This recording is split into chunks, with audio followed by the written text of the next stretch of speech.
Okay, so in this webinar, we will be covering custom reports and a little bit of predefined. I'll give a little bit of just a cursory glance over them, overview. With the credentials,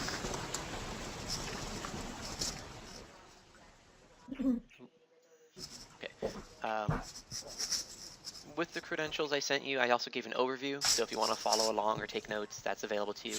I also tacked on to that overview, I think it's on the second page, the criteria you could use to make Libund and Sibund donation reports. Those are two common ones, this year but not last, and same some year but not this one. I forget what they stand for. But I figured since I had those available, I'd give them to you as kind of a shortcut and example. So without further ado, let's dive right in. So we're going to be focusing on custom reports from the reports module. So we go ahead and go to reports, and the first place this is going to take us is predefined reports. So predefined reports, these are basically reports that have either come in from requests or are things we can't do with custom reports. And they're broken up into sections. We've got a good number of donations, we've got events, financial, some stuff on interactions and tasks, which can't be done in custom reports. And this other section, which is kind of oddball things, is a volunteer one. You won't have agency or farm trails, for example, because you probably don't have those modules. This being demo, you will have stuff in here that I will have stuff in here that you won't. And then we have membership. I don't tend to cover these too much because they're usually very particular. But Taylor has actually started doing some write-ups, giving some basic descriptions of what certain predefines do, just kind of a general overview of them. Nothing too detailed, but those will start becoming available in the tutorials on Zendesk on the Support Center. A couple reports I'd like to point out is the auction reports. So if you're going to be doing auctions, these ones are definitely useful. The other ones you can reproduce more or less with custom reports. Same with events. Financial, though, has a few that are useful, either the detailed reports or the transaction detailed reports. These are handy for seeing like events, memberships, and like donation payments all in one report. Otherwise, you can do them in different reports. Interaction and task, exactly what you think. It's for the interaction and task module. Especially useful is the stage of development reports. These are really cool if you're using stage of development to track, who your warm donors, who your prospective donors are, warm lead, hot lead, cold lead, dead ends, donor, stages of development. And I'll cover the details on that, I think later this month in the Did You Know one. Most of these can be done in custom reports or won't be applicable to you. Same with the membership, so I won't go too much into them. So, but program recipient might be handy if you use the program recipient, and thus the recipient contact type. So I advise play with them. Can't do any harm. Take a look at them if you got some time. Otherwise, I'm going to go ahead and dive right into custom reports. Because that's where all the fun is for me, in my opinion. Because that's where you get more control. So the first thing off is how do you make one? So we've got the add button here, just like with an individual contact. You click add it, it's going to start a report. We can preview a pre-existing report either by clicking on the name of the preview button. We can hit edit, that'll take us to the first step, which we'll see in a second, or we can delete a report. So if you aren't using a report anymore, or you made it just for like a quick check, I advise deleting it. You want to keep things tidy. Otherwise, you kind of get, in this case, I only have 77 reports, but I've seen folk with like a couple hundred reports. So you want to make sure to, if you're not using report anymore, get rid of it or set it to private. And we'll see that in just a second. So let's create a report. Let's go to step one. So go ahead and click the add button. And here we go. Step one, set criteria. First things first, you get to pick a name for your report. I advise something descriptive. Remember that when you create a report and you run it again in the future, it's not just pulling from the time you created it, but from the current data in the system. So if you create a report that is just looking at the current state of your system, you can recycle it. You just can run it over again. Or you can, go in and edit and update the criteria. Like if it looks at, a specific month, you can just update the month, for example. So kind of keep that in mind when you're naming your reports. Kind of either make it as specific as you need to or as general as you need to. So you could like, donations by month, and then you can just edit it each month to update it. Or, donations for 2013, or, whatever it's going to need to do. Another suggestion is is maybe put your name at the end of it, like in parentheses, say, especially if you're a larger organization with a lot of people, because that way you can kind of easily go, oh, well, that's Bob's report, and that's Sally's report, and that's my report, and you can know quickly, like, can I delete this? Oh, this is my report. Of course I can. I made it. I take ownership of it. Things like that. So, you know, maybe a little bit of nomenclature for your report names is advised. Um, so next thing is private. That's the other way to help keep things tidy. I mentioned you can delete reports. One thing has to do with names, so you know whose is whom's. Whose is whom's. Anyway, what report belongs to whom. If you set a report to private, only you can see it. So that's one way to keep the total list of reports tidy. So if you tend to make a lot of reports that only you use, set them to private.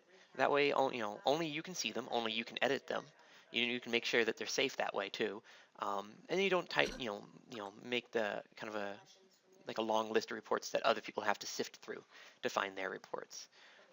Just note, when you set a report for private, support here at Nonprofit Easy also can't see it. So if you ever send in a ticket or an email or something, or make a phone call to give us a call if you have phone support, asking us to take a look at a report, please tell us what the report is and unmark it as private if you did so. That way we can actually see it. Otherwise, it makes it a bit more of a challenge. So, yeah. And then from there, we actually get to go into the fun of working with criteria. So we'll go more into the details and nitty-gritty of criteria a little bit later. But the basic structure there is this. You get two drop-downs, and the first one is your criteria, and the second one is your operator. Now, the criteria are broken up into sections. So if you want to, and each criteria is a field in Nonprofit Easy, or derived from a field. Some of them aren't directly fields, but for the most part, they're just straight up looking at a field. And the sections are pretty logical. If you want to look at address information, you look at addresses. So you could go street address is not empty or something to make sure you can pull everybody with a street address. Or you could look, I want to see, if we go into contact information, these are like your basic fields. So I want to see everybody who's a certain age or has a certain affiliation or contact type. Everyone whose record was created on a certain date. Everybody who has a certain stage of development. So that's actually where we can do a little bit of reproduction of those interaction tasks. Are they an individual contact? So we can differentiate between individuals or organizations. And a little of that can be done by the reports, which we'll see the report views. But if you are going to be using a report view that would show both individuals and organizations, you can use individual contact to clean that up. And the rest of the sections, if you want to look at donations, you look at that. Custom data sets, look in the custom field sections, events, so on and so forth. One thing I do like to point out is there are some criteria where the name exists in multiple sections. For example, as you may know, you can enter a donation and say it's tied to a certain event. And so under donations, we have event name as a criteria. Well, obviously, we also have that under events. So you can see who attended an event. So sometimes a common issue is that people will grab the donation one instead of the event one, or vice versa. And so they'll end up with they'll grab the donation one and do a report using the event view and get an empty result. And they'll be like, well, what happened? So that's probably the first thing I'd check. What is donor profile? I'm trying to remember that one. It's a weird one. I remember. Where is it? It's right in front of me, isn't it? Donor profile. So donor profile looks at an individual donation, and this one's like a weird one because it's usually tied in with usually going to use two criteria to use this one. But donor profile is this donation the first donation ever made, or is it like a repeat donation?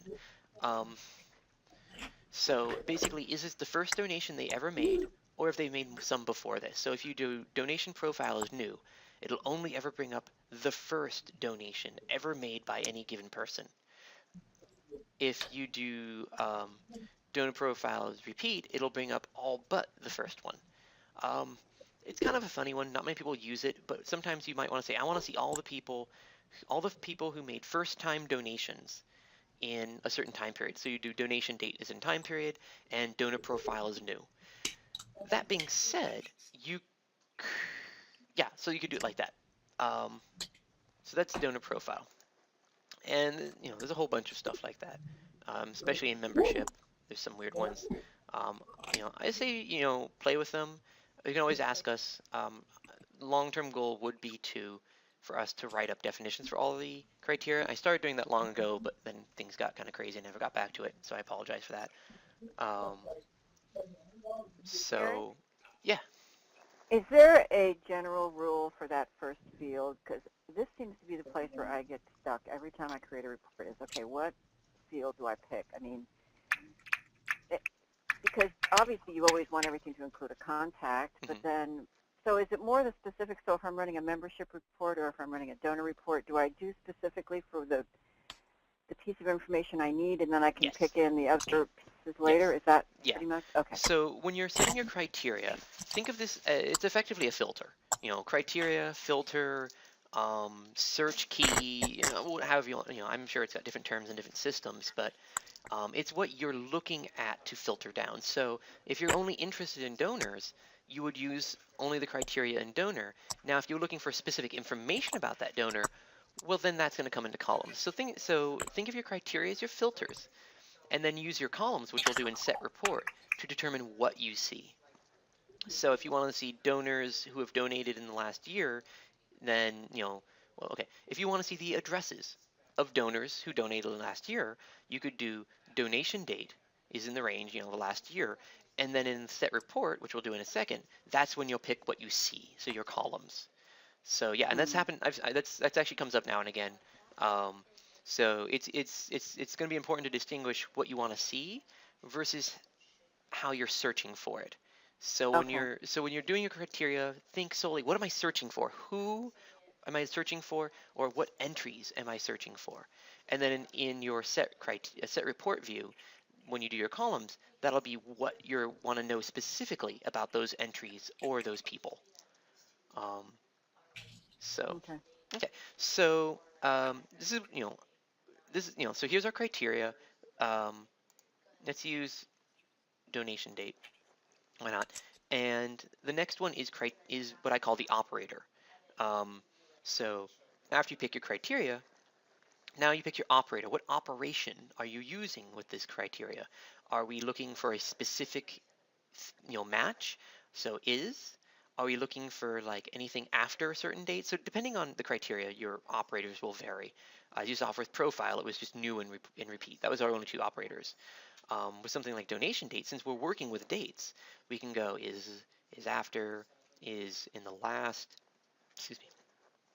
So in the last, I think you can think of it in days. Yeah, so you can go in the last 100 days. So all the donations in the last 100 days, or in the range, and this is the most, where is it? In the range is in the range, and then you specify a date range. So these are common operators: is, in the range, is not, and is empty or is not empty.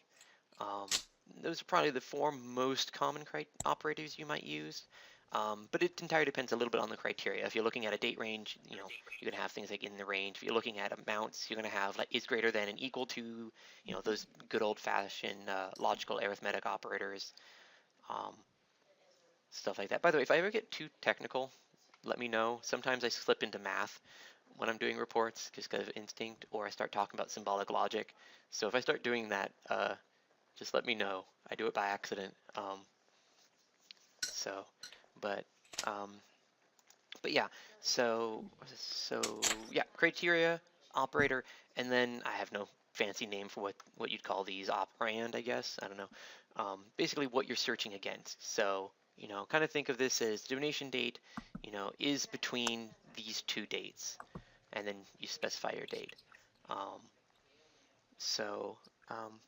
That's the basics of criteria. I could also do things like donation amount, which is cumulative, by the way. So if you use donation amount and donation date is in a range, it'll give you the cumulative total. It'll look at the cumulative total for that date range.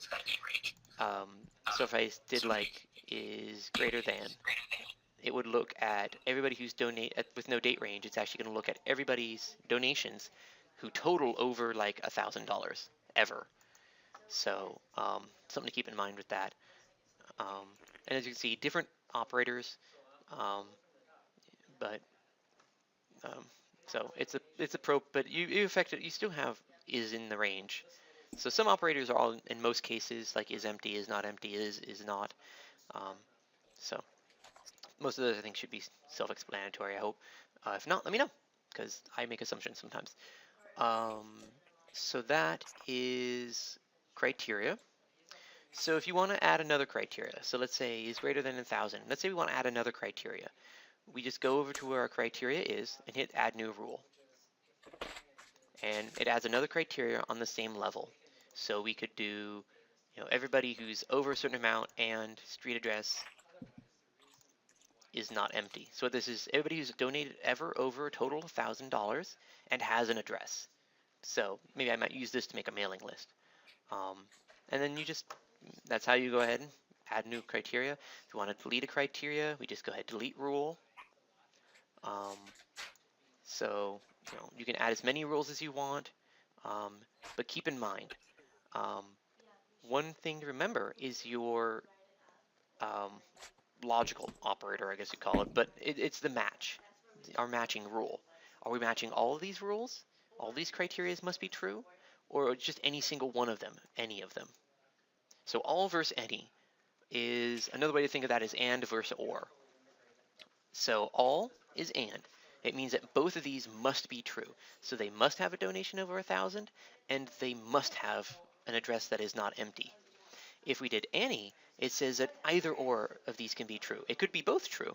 So, but it's basically an or in symbolic logic and math. Anyway, so the criteria order don't matter. Not officially. I think sometimes they do, but I have never actually run into such a case where that's true anymore. So if I did donation amount, street address, I'll get the same results as if I did street address, donation amount. So effectively think about it this way. It evaluates these simultaneously. So it'll look at donation date. I mean, I guess it does. It does probably go one after the other officially, because it's a procedural thing. But it shouldn't. So if you have two any's or two alls and you put them in either order, it logically should not make any difference. Now that's not going to be true if you start getting making really complicated searches, and then things can start mattering. But that's usually because of your nesting rule groups, and so one can well, I'm not going to go too far into that because that's just weird. But no, it shouldn't matter the order you put them in. So any versus all, important distinction to make. Sometimes some folks will accidentally put an all or an any when they meant to do the other. So if you ever get weird results, too small or too big, double check your matching rule, and that might be where the flaw is. If not, we can proceed from there. So rule groups. So this is simple. This is straightforward. Look at all of these or any of these. It's all or nothing kind of thing. Well, what happens if you want to look at something a bit more complicated? I want to see everyone who's, either a donor or a member and has a street address. Well, that's getting kind of weird because now they have to have a street address and one of these other things. So if you were to write that out, it's you're gonna have parentheses involved if you do that kind of thing, which I do recommend, by the way. If you're doing a complicated report, write it out. You can always just use shorthand where you just kind of like a symbol or letter represents an entire criteria. So as long as you know what it stands for, but sometimes it's good to write it out ahead of time so that you know the structure that your report's going to have to take. So for example, let's do that. We want someone who has a street address and is either a donor over $1,000 or a member. So first things we do is, since that's our plan, what we need to do is we know one thing must be true for all and two things only need to be true, and then we have two other things that only one of them has to be true. So how do we structure that? Well, the easiest way to do that, I'm trying to explain how I would do this, is let's set it to all and street address. So this has to be true for everybody. And then we add what's called a rule group. So this lets us change our matching rules kind of within our overall. So what this is going to do, kind of think of this as a parentheses. So it's this criteria and one of these next two that we're about to create. So this is going to be an any. So I have such a hard time not writing this out and doing symbolic logic. It's fun. So think about it this way. It's basically, street address and parentheses this or this end parentheses, if you want to visualize it. So street address and either donation amount greater than 1,000 or add new rule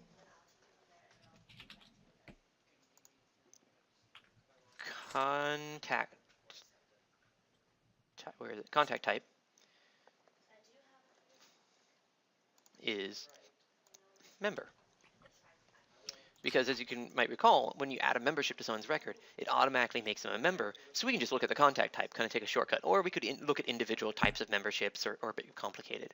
So here's how a very basic, probably common type of search, where you want something to be true for all results, and then one of something else to be true. So what this would look like is all these must be true. So this is kind of the beginning. This is our parentheses. So they have to have a street address and something inside of here must be true. So in this case, and then inside that is an or. So these are the two things that could be true. So if either one of these evaluates true for somebody, it'll basically knock it up to the next level. And then as long as this is also true, that person will be pulled. So is that making sense to everybody? I keep skirting math and symbolic logic on that one, but okay, cool. And feel free to ask questions. I always get nervous when there's no questions.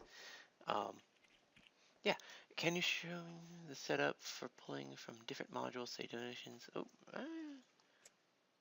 What's the question? Can you show the setup for pulling from different modules, say donations, attended an event, and has a program interest? Yes, that's actually effectively what I've done here. You'd basically just do this. So this donation report, this criteria here is pulling from the donation module, and this is pulling from effectively the membership module. I could be more specific and specifically go to the membership details and say I want to see everybody who has a certain type of membership, or membership over a certain cost, or renewed or registered within a certain date range. So maybe I want to see everyone who registration renewal is after beginning of April. So this is kind of how you would do it. Now you don't necessarily need to do it inside a rule group. If you didn't care about the street address, you could just have this all like you originally did with no rule group. But this is effectively how you would pull from two different modules. You'd use an or like this, probably inside of parentheses. So if I wanted to, I could do an and where I said someone has to be a donor over this amount and be a member signed up after this date. So there's nothing restricting what you search by. It's just a matter of picking the criteria. So did I answer your question, Jessica? I hope, or that, yes, cool. Okay, awesome. So that's rule groups, the basics of rule groups. And now, yep, so Katya was saying that she usually runs into problems when adding third or fourth rule groups. And yeah, that's where things get tricky, either because it just makes it kind of hard in our heads as people to keep that many rule groups. I mean, part of it we do instinctually. I mean, we do a lot of weird, fun, logical things instinctually. Amazing the physics we do in our heads. but when we actually start trying to write it out, that's where we can get ourselves into trouble. So, Claudia, did you mean just getting it set up right, or did you mean a bug?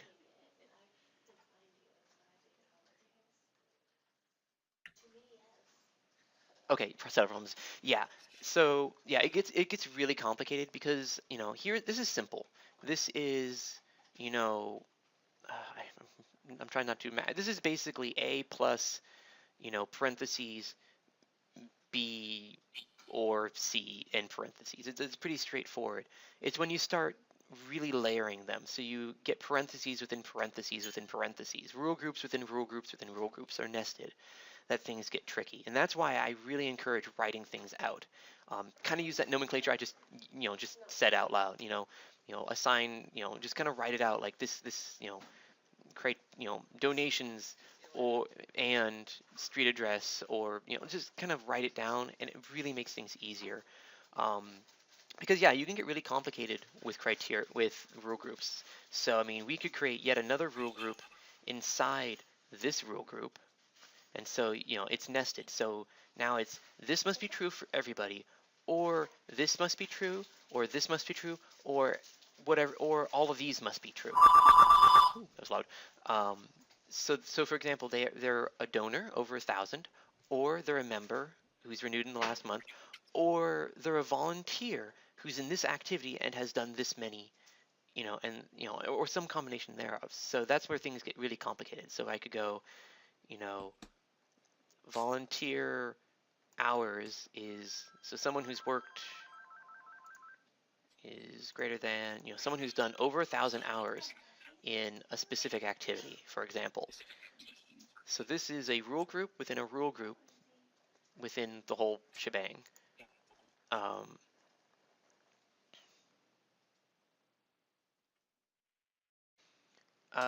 You could, yes. Okay, hold on, let me find my criteria and then I'll answer that question. Activity, there it is. So the question was, could you do a separate rule group for, let's pick something random. Let's see. Can you add a separate rule group for both donation amount and registration renew date? And the answer is definitely yes. So you could either make a rule group that has one entry in it. I mean, there's nothing against it. It's just an extra. Creating that rule group would be an extra step. But you could create a rule group that had only one item in it, or I could have created a rule group that was for each of these. So I could log that donation amounts totaling over a certain amount within a time range. So what I would do to do that, and this is where things are going to get really weird, and I'm not going to get too much weirder beyond that, is I could do, okay, so I want to build a rule group nested at the same level as this. So I create add new rule group. So whenever you add something, whether it's a rule group or a criteria, it's going to be created at the same level as the item you created it from. I hope that makes sense. So first things first, let's clear out donation amount. And then we're going to put it back. So, okay. So yeah, this is where things get real fun. So let's go back to donation amount. Ooh, slowing down. Sorry, I got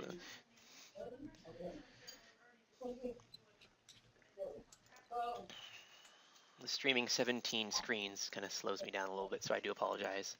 Is greater than 1,000, and then since I want to create another rule looking at date within the same level, let's go ahead and add it. So that'll put it at the same level, and let's use date range. So let's see everybody who's donated over $1,000 over after a certain point. Donation date.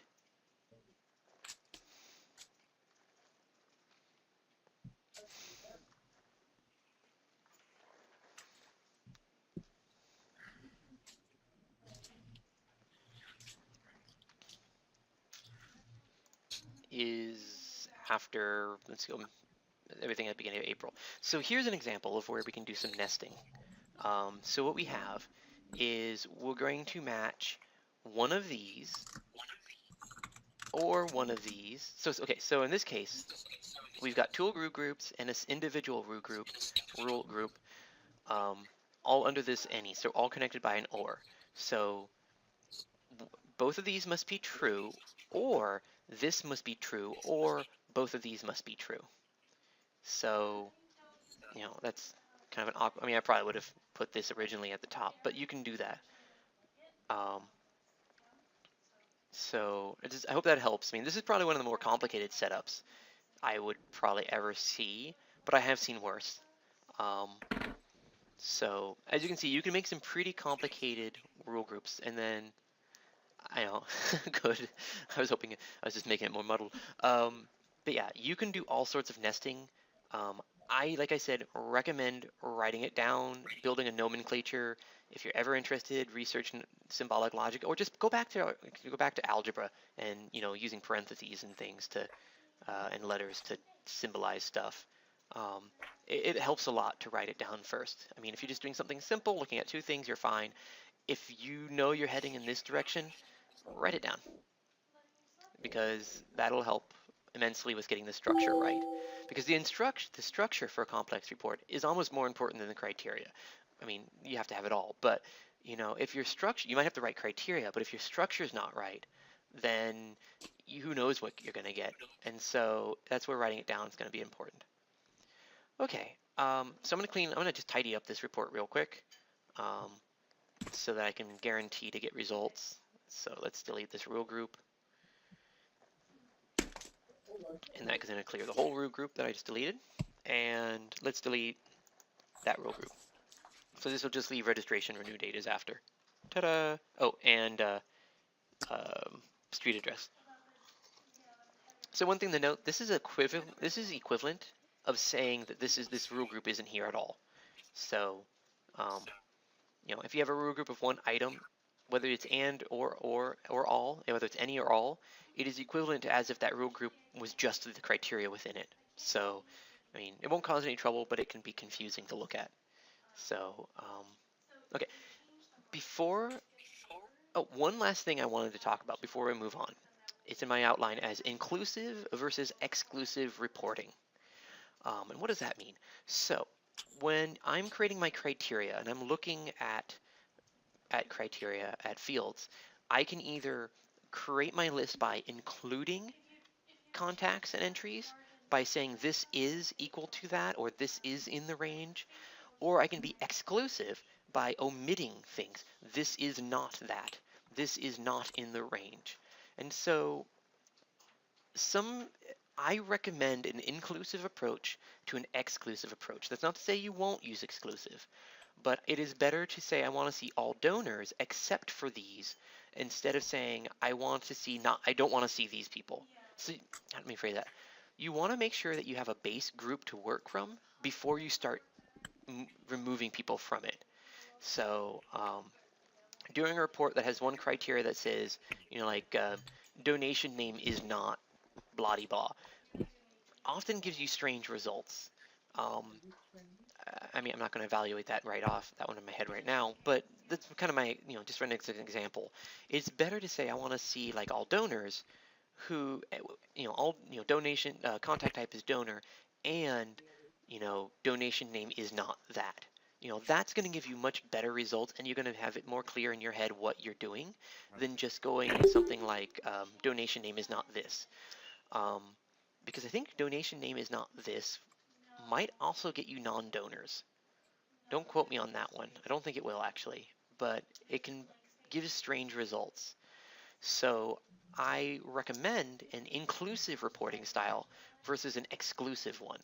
So start by building your list and then thin it out a little bit if you need to. That's the best way to do it. And I find that gets the most predictable results. So if I've ever helped you with reports, you may have heard me, mention I'm not a big fan of exclusive. Now, mind you, some of what I suggest is also just my personal opinion on how I like it. You can pull exclusive reports that work just fine, but I find that it's less troublesome to do an inclusive report that you then whittle down. So I guess it's more of a tip than anything. Okay, so if there's any questions about criteria, any general questions? And I have to be careful with that one. If I leave it too open, I'll be going through all the criteria. Let's call this demo test. Let's call it private too. Okay. So next step. So we've set our criteria.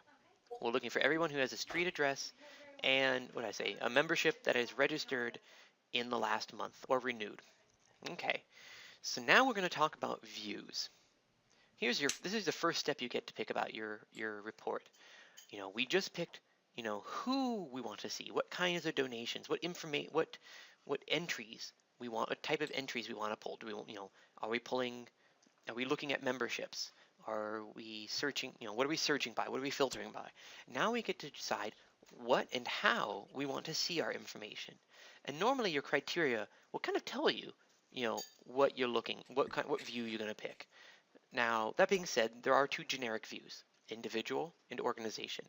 So, if you're looking at donations as your criteria, your individual contact report will tell you all the people who meet that criteria, nothing about the donations, or organizations for the organization contact report.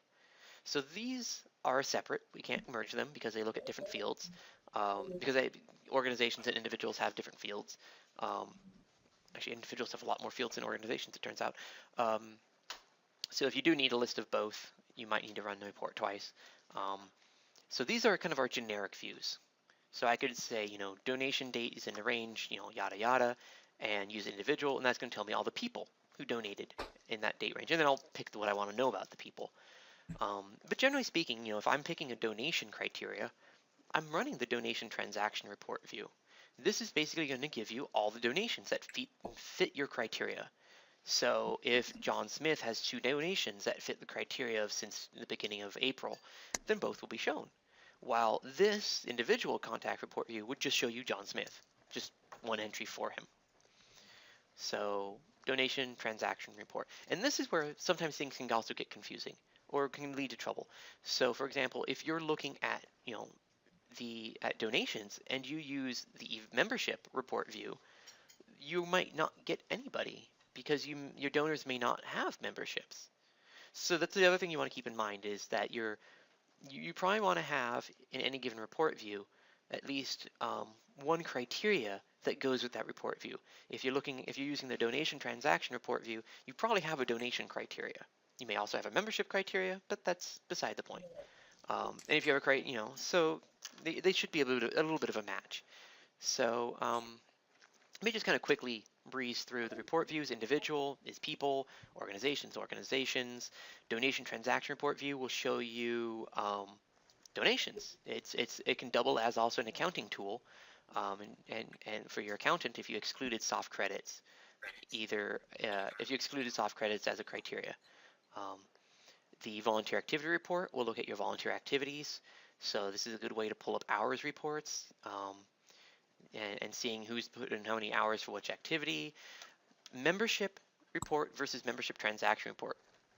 So I think I may have mentioned this during the membership webinar, that when you renew a membership, it's like putting a new link on a chain. It's putting a new link on the chain of the membership. So the membership itself as a whole is a chain, while that individual transaction, that individual renewal, is a link in that chain. And so we have two views to take that into account. Membership report shows you the whole chain. It shows you the entire membership, its overall and current status. So if I signed up for a membership back in 2010 and I've renewed 4 times, it will only show one entry for me as long as I've been properly renewed. And it'll say that's an individual membership, maybe it started on this date, this is its next renew date, this is the cost, yada, yada, yada.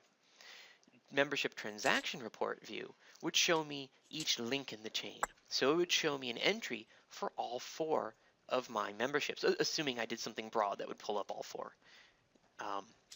Now, if I did something like membership renew date is in the date range, it might only bring me up 1 entry per person. So keep in mind, this looks at the chain, this looks at the individual links. Okay. Communication report. This is a fun one. Like, nobody uses it, but I think it's cool. This actually looks at communication history. So that communication history section inside of person's record that says, what emails were sent on what dates, donation acknowledgments, things like that.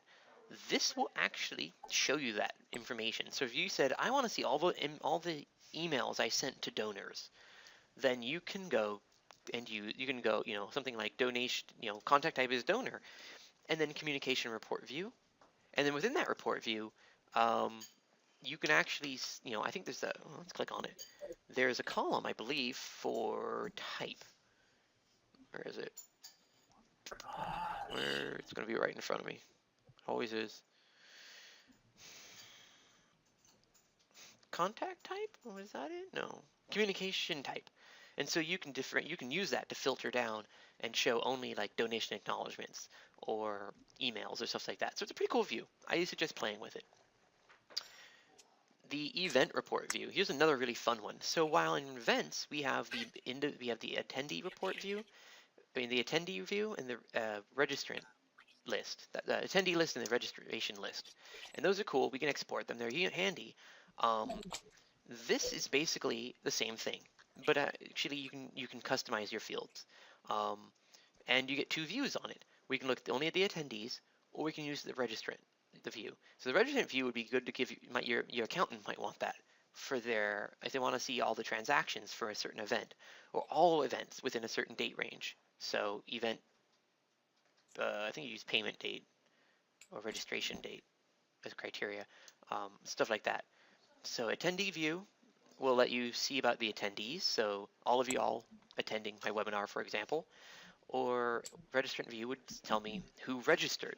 So if your boss registered you for this webinar, that your boss, would be the registrant and would show up in that view, and you'd show up in the attendee view.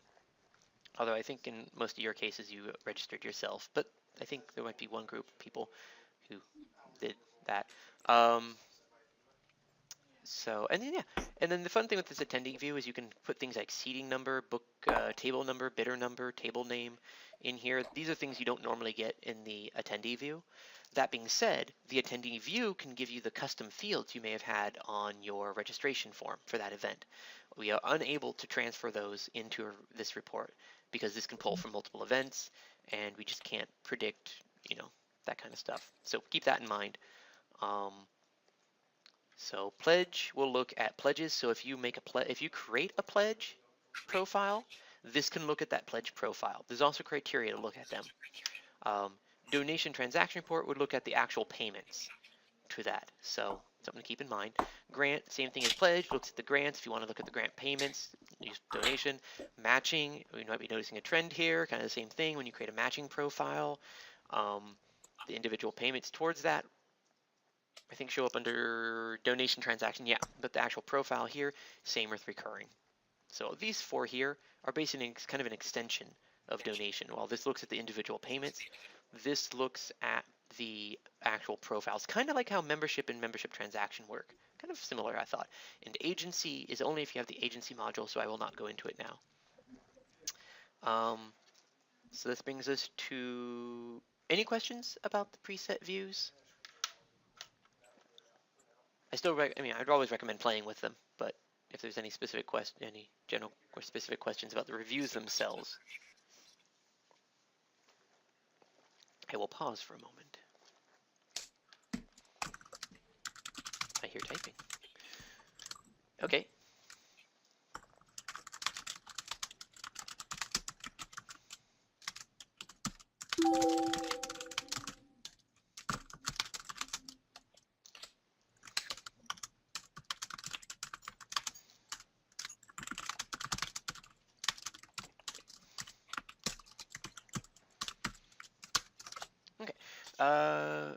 About event table, etc. That could not be something that you...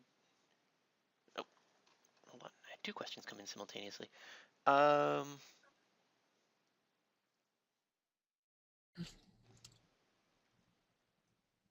Okay.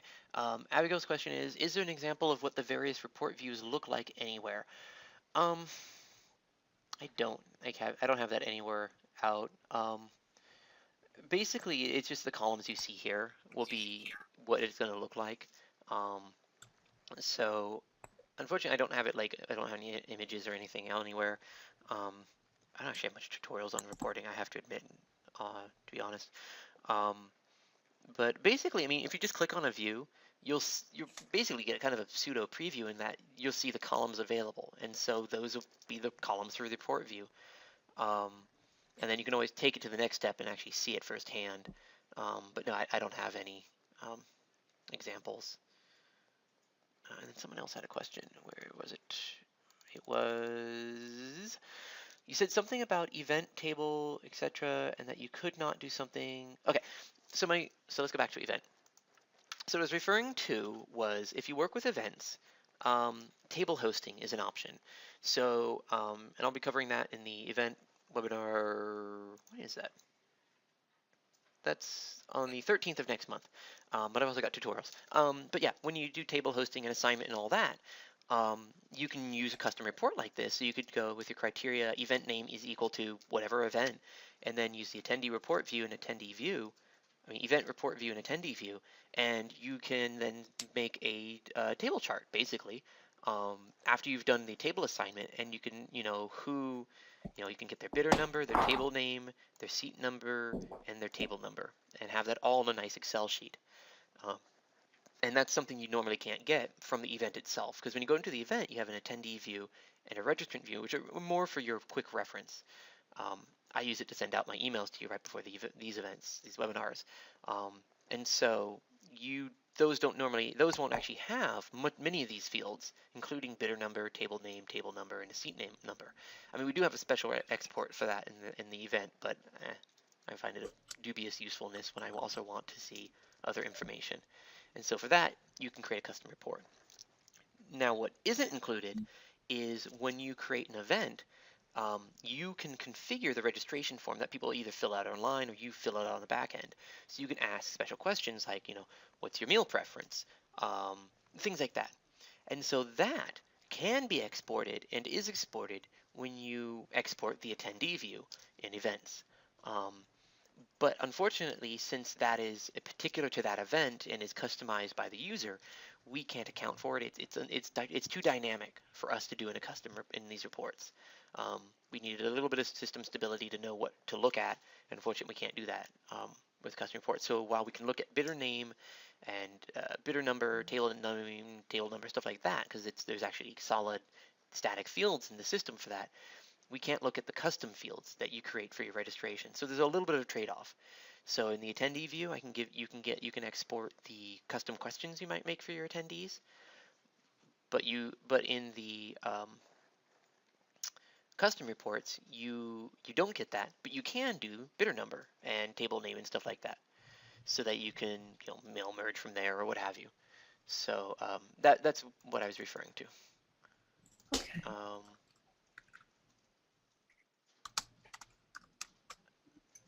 Okay, slight side question. No, Kimberly, you cannot mark someone as an attendee for an event without registering them.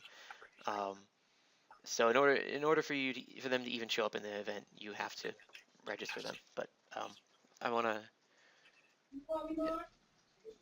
It's possible to have a report that shows both registrants and attendees in the same report. Yes, it is actually. If you do the criteria event name in the event section is equal to something or other, whatever the event name is, and use the individual contact report, I believe that will show both attendees and registrants. Although if the registrant is an organization, they won't show up in that report view, so it's a little bit of a trade-off there. Otherwise, there's different views for attendees versus registrant because there's different fields involved. Registrants have payment information, stuff like that, while attendees do not. Normally it's not too big a problem. Usually your registrants are your attendees, but I do know with some organizations, especially ones who work with children, do workshop, things like that, a lot of times someone will be the different registrant than the attendee. So, okay. So I'm just gonna mention a few column things offhand here. The columns are determined by what information is pertinent for that view. So donations would have things like donation date, the program, donation tribute information, stuff like that. Events, like you saw, had, you know, the payment information in the registrant view versus like checked in, checked out status, things like that, memberships, so on and so forth. So the columns are basically determined by the type of view, and, you know, are more or less logical. Now, that being said, there are a couple columns that are kind of universal. The name fields, for example, and the address fields, for example, and a couple of these random ones down here at the bottom, because there've been some requests over time, like, I want to know, you know, the current membership status of a donor. You know, these were requests that have just kind of filtered in over time. So they kind of, you know, they're useful, but sometimes do clutter things up a bit. But yeah, I mean, unfortunately, they're kind of in the order we added them. One of these days, I wouldn't mind getting them alphabetized or at least sectioned up a bit, which I think might be the goal in the future. But getting sidetracked. So yeah, your columns, just, you know, depending on your view, you'll see the columns, and you just check the ones you need. So you know, some of them come pre-checked, but for example, but, you know, I could say, you know, I want to see like the reference ID for all my donations. Maybe this is going to my accountant. Or I might check the various address fields because I'm going to make a mailing list. One thing about mailing lists is state abbreviation versus state makes the U.S. Postal Service happy. If you're out of country, out of U.S., your local postal service is probably the same way. But I'm not sure. Actually, I'm not sure if you would have state abbreviation in that case. In which case, you might use state. Anywho, because I don't know if we have state abbreviation implemented for other countries. But yeah. So yeah, you know, pick your address fields. You know, street address, line 2, city, state abbreviation, zip, so forth. So bring up my outline again. Where am I? Report columns. Okay, so we just talked about report columns a bit. Experiment, feel free. Most of them are pretty straightforward. If you ever have a question about what a column does, feel free to shoot us an email or just try it. I mean, it might become obvious if you pull it. I think there's a few that sometimes get a little weird in membership, mostly because I don't know memberships as well as people who do memberships. So parent information is a weird one, set of columns. This you all have. This one is, I forgot why we implemented this. I think it was for an organization that works with a lot of children. It's going to be, so what it does is, especially for event and individual report view, if you're looking at children, if you're looking at contacts who are children, who have the relationship of child with someone else who has the relationship of parent, then this will pull up the parent's information. Since parents are usually householded, it'll be the same. I don't know what happens if they're different. I think it might just pull whoever got added into the parent first.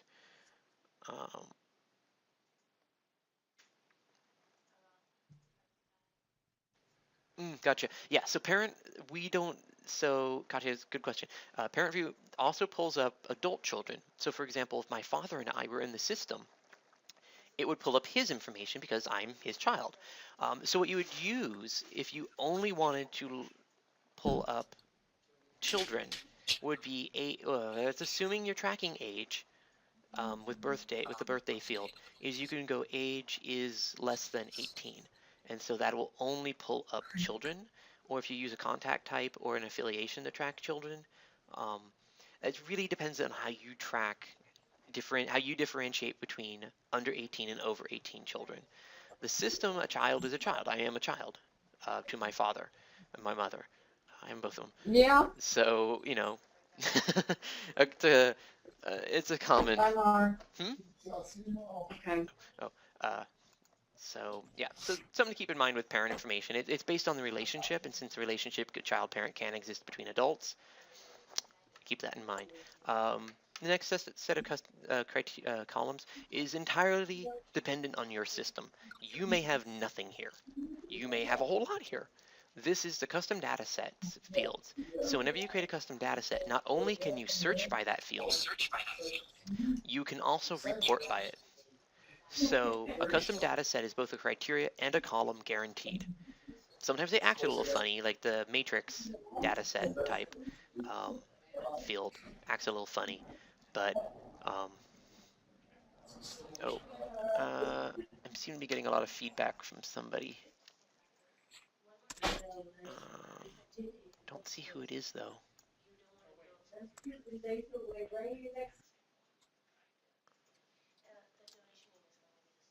Oh, maybe they muted themselves. Is that better? Can you hear me better, Katya? Testing? Maybe? Yeah, better. Okay. I think someone may just muted themselves. Okay, cool. So yeah, custom fields both are searchable and reportable. So select whatever ones you want, and they show up in all the views. So that's kind of weird and cool. If you use a view that someone might show up multiple times, then each donation entry would, for example, show you their language. If you're reporting on a custom data set that has multiple entries, so transactional or payment set, and so let's say you're looking at everybody who even has that set, then use something like individual organization contact view, and they'll show up multiple times. It's really weird, but it's cool. So a little tip on custom data set reporting. If you use a custom data set like transactional or payment, then I'd probably use organization or individual contact report view. And you'll get an entry for each person. Okay, so where are we on here? Group same household. This is important. So anytime you want to do a mailing list, which is a lot of times what you do with reports, you're generating a report that you can export and do a mail merge with, or you can send to your mailing house. You'll probably use individual, or you might use organization, or you can use the donation transactional, and I'll explain why that'll work later. But what you're going to want to do is make sure that you aren't sending 2 letters to the same household. And so this is also why it's important to make sure you're maintaining your households in your database. But what you do in this step, so that you can create your report, your mailing list, is you down here at the bottom at group same household contacts, switch it to yes, and pick a salutation type. You don't have to actually use the salutation type, but the system needs it for grouping. So what this will do is so for example, Eric and Taylor are in your database, and we're in a household, and we both went to an event, and you're trying to send a letter to all your event attendees. You don't want to send 2 letters; it's wasting postage. So you can send us one by grouping us together. So we're going to be one entry when you export or when you generate the mailing list. So generate mailing list and pick a salutation. I tend to use first name, last name. And then at this point, save and preview. Any general questions about selecting report? Anything on this page in general? Maybe specifically if it comes up before I move on.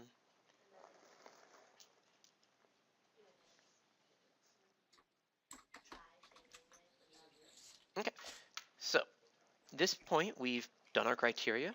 We've picked our report view. What was my criteria, by the way? I think it was a donation one. And we've decided we're going to make we're going to export. So we save and preview. And so now it actually pulls your report. It's preview because we consider the final result the export. And here we have it. We have, in this case, what will soon be a mailing list. We have grouped same household contacts, so anyone in a household will be, let's find a household. Apparently not. Well, anyway, it groups, so this, if Abby Normal had a spouse, it would be like Abby and Adam Normal, for example, and they'd be under the same family ID, which is generated on the fly, so this isn't consistent, just to let you know, and isn't exported either. It's just what we use to help keep things grouped. So yeah, if we had not done generate household, each donation would be its own entry, but since we did group household contacts, it is grouping by the various fields from left to right. So first it groups by family, then by salutation, and so on and so forth. So if I rearrange this and put like amount, for example, or donation name over here on the far left, it would actually group by that instead of family. So both a tip and a trick and a warning there.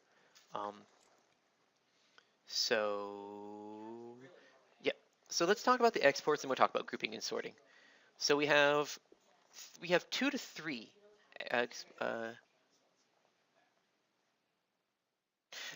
So yeah, Kim's question was, is it possible to run a report or search based on interaction task? Not from custom reports. Okay, so that will be possible. There is a predefined report in the section called interaction task. I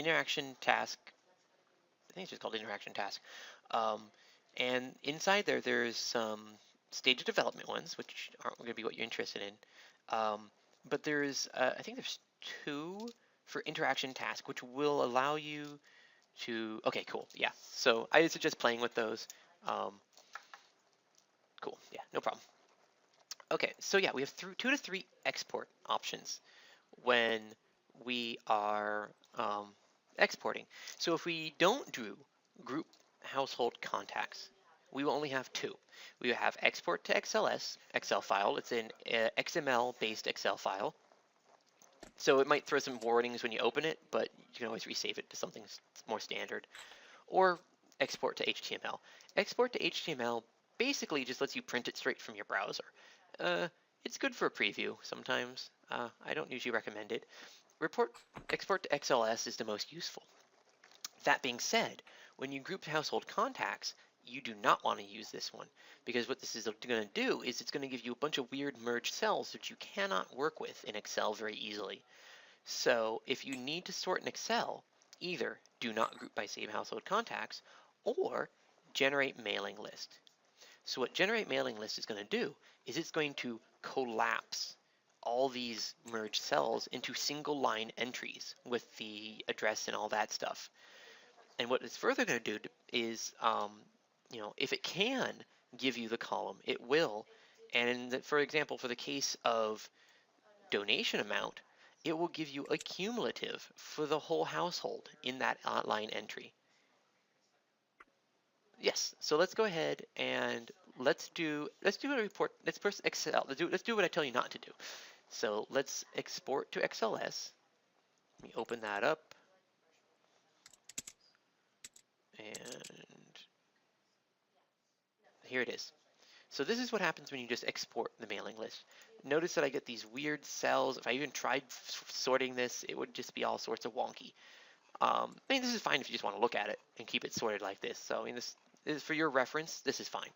But a mailing house isn't going to want this. It's not useful to them. So let me close that up. And let's do generate mailing list. And so what this is going to do, it's going to give us single line entries for each household. So let's pop that open. That's that little warning I mentioned. And ta-da! So here we have each family, each household as its own entry. Apparently I didn't have any actual households, but one thing you might notice is under total donation, it gives you the cumulative. So this is what you can actually do to generate end of year reports. Go donation date is in the range, the year, report view transactional, donation transactional, group same household contacts, pick a salutation, generate mailing list. And it will give you the cumulative total for that year. So fun little tricks like that. But generate mailing list is probably what you're going to use a lot of. Yeah, and I'm hoping in the new, can I repeat that string, please? Yes, string. So what you'll do for a end of year donation transaction, end of year, thank you, acknowledgement, total cumulative for the year. Your criteria will be donation date is in the range, beginning of the year, end of the year.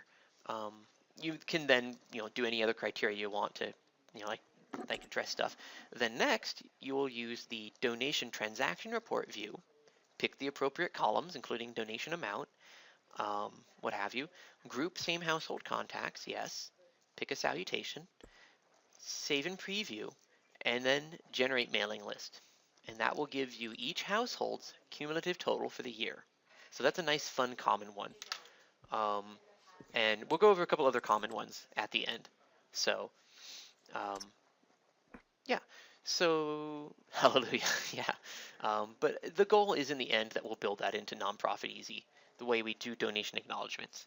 It will not be in this current lifespan of Nonprofit Easy. As some of you may be aware, we are building a new system, which you will have the choice to migrate over to. I think the pricing structure is the same, and depending on whether you have custom modules or additional modules will determine when you have it available to you.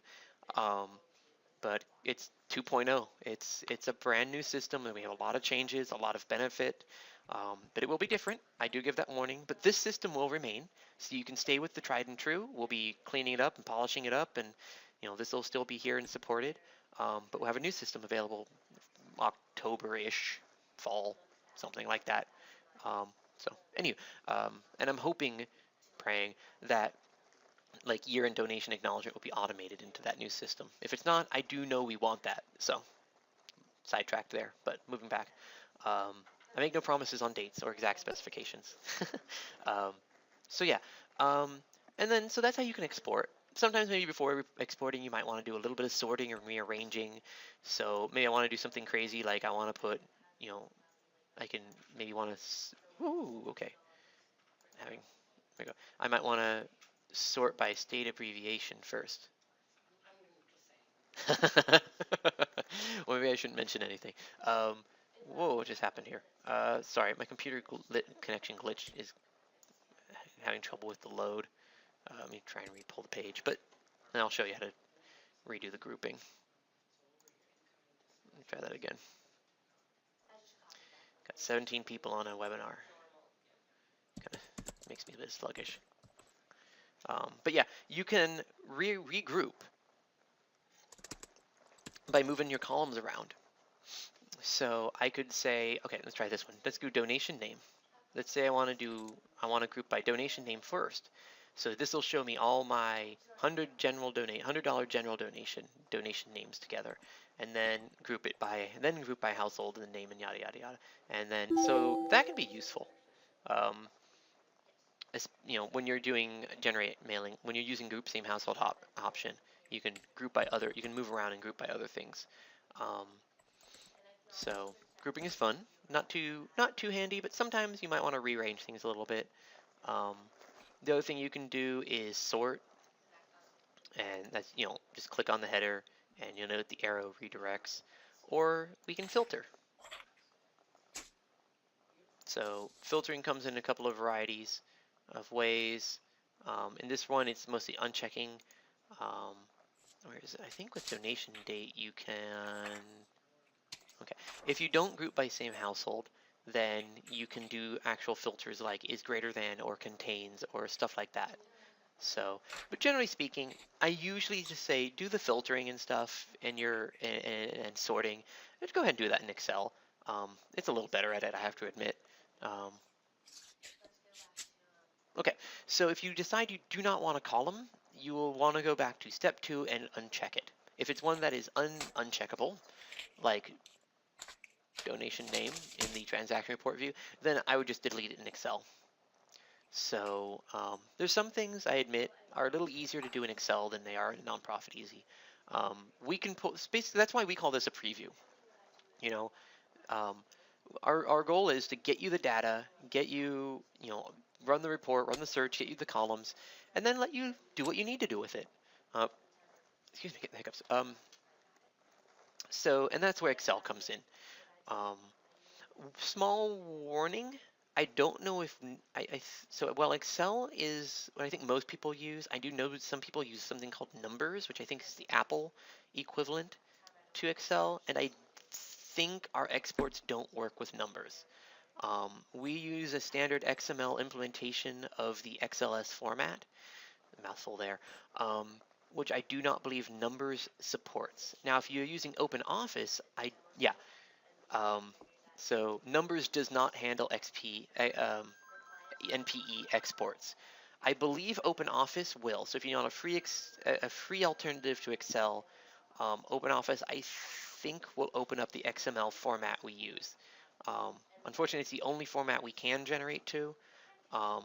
So my apologies there if you're using Numbers. Having never used it, I can't say much more beyond that. There's another question I saw. I discovered when I right-click on the header and hide the column, it doesn't export. Oh, really? Whoa, you learn something new every day. Thank you, Kasia. So apparently you can hide it.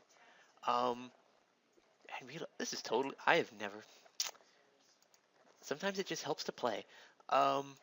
So to answer that question, I think it was June, If you right-click on a column header and hide, it will remove the column and it will not export to Excel. What else can you do with it? Show pre-filter?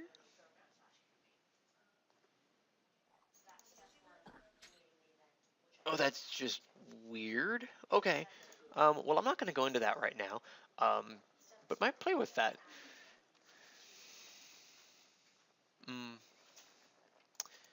Yeah. Wonder why I don't know why Numbers doesn't support the XML format that we use.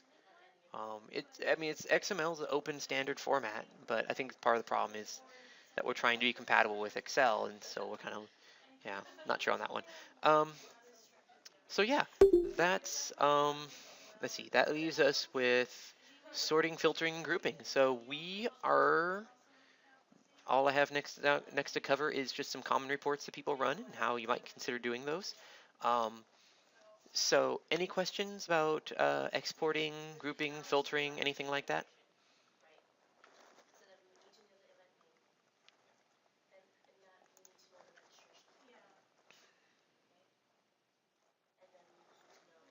Okay, so let's talk about some common ones. And some of these, so the most common, report people need to do is a mailing list, which we've basically just covered how to do. You run your criteria on the people you want to see, and then you pick, a report view, probably individual or organization, maybe the donation transaction report view, and then you group by household and generate mailing list. And then everything from there is what you need to see. So pick your columns, what have you. Now, admittedly, some columns will not export to generate mailing list. And this is because within a household, the data can conflict. So for example, I'm trying to think of a good example. When I know that doesn't export. Some of them are just oversights on our part, and you can always request us to add them in. I'm trying to think of a good one. Donation type. This is an example, donation type. How would you export that for a household? Because there might be several. And so in a generate mailing list, everything's collapsed, so you're going to lose some data. So, you can't export things like generate mailing donation type. So keep that in mind sometimes. Some columns, won't make sense in a mailing list, or they just aren't, maybe just didn't think about them. So you can always ask us, but just keep kind of that in mind. But yeah, mailing list is, your criteria, pick a report view, and the key step is generate mailing list. Is group household contacts in step 2 and generate mailing list. A next common one is looking at donations by date. The key there is donation date is the criteria. So that's a common one, and the donation transaction report view. So that's another common one, and you can mix and match. You could do donation date is in the range, and donation type is in kind, so that you can see all your in kinds. So yeah, donation by date. Just use the column donation date. Okay. Lapsing members. So here's a fun one that comes up, and let's go all the way back to step 1. So a common report that people tend to run, and I help with, is I want to see all my people who've expired or will be expiring in a date range. And so to do that, we go ahead and we use memberships end date. So end date, I'm not going to go into all the membership options, but I'll give you a couple key ones. End date looks at the date of the end of the membership. So if I signed up at the first of the month and it's a month long, my end date is the end of the month. And my renewal date is the beginning of the next month. So if you want to see everybody who's lapsing or has lapsed in a time range, end date is in the range, and we could do everybody who's ending in April. So that's how you can pull a lapsed member report. I want to see everybody who has lapsed or will be lapsing in a time range. But what I find also pretty common is people want to know, I want to see everybody who did lapse and has not renewed. So this is another common one, especially with a lot of membership organizations. So we want to see who lapsed, okay, end date. But we want to see also who hasn't renewed, because if they've renewed, we don't want to bug them. So we add a new criteria. of where is it? Membership excuse me, I missed. Registration renew date. So end date looks at the last date of the membership. Renewal date will look at when they're supposed to renew. Registration/renew date looks at when did they renew. So if they haven't renewed yet, they don't have a current renewal registration renew date. If they have, then they will. So what you can do is you go end date is in the month of April, and registration renewal date is in the range of whatever time period. So what actually the one I like better is after. So everybody who has paid for a registration after a certain date has obviously renewed. So what you can do, since a lot of times people pay ahead of time, is maybe go all the way back to, March 15th. So everybody who is expiring in this date range and has paid a renewal cost, paid for renewal after the mid of March, we aren't going to pull them. So that's an easy way. Another way to do that, and this is good for looking at the past also, by the way, another good way to look at the present is membership status is inactive. So that might even be a better way. But a lot of times people want to look at the past, so you would use registration renew date. So either two of those, membership status, which will look at the current status of the chain of the membership. So the total membership status, remember I was talking about chains versus links, well, registration renew date is going to look at the links in that chain. So use them as you will. So that's a lapsing member report. And the next one is Libund and Sybund, which I only learned about not long ago, but I guess I've been helping people with them ever since the beginning. And that is a little bit more complicated. I actually added them to the outline. So this one is going to be using Libund, last year, but unfortunately not this year. So people who donated last year, but haven't donated this year. So Taylor worked these out nicely for me. Last donation date is not after, a certain date, so like the beginning of this year. And donation date is in the range of beginning of last year and end of last year. So you could actually, logically, I'd probably reverse these in my head, but so basically, did they donate last year, but they have not donated this year? So this looks at last year's donation. They donated last year, but they have not donated this year. Now, as you can see, the criteria order doesn't matter. In my head, I like them different ways, but so that's Libund. And in the new system, we will actually be building that into as a predefined report. Actually, we're going to, from what I understand, we will have something like 300 predefined reports in the new system. We are going all out.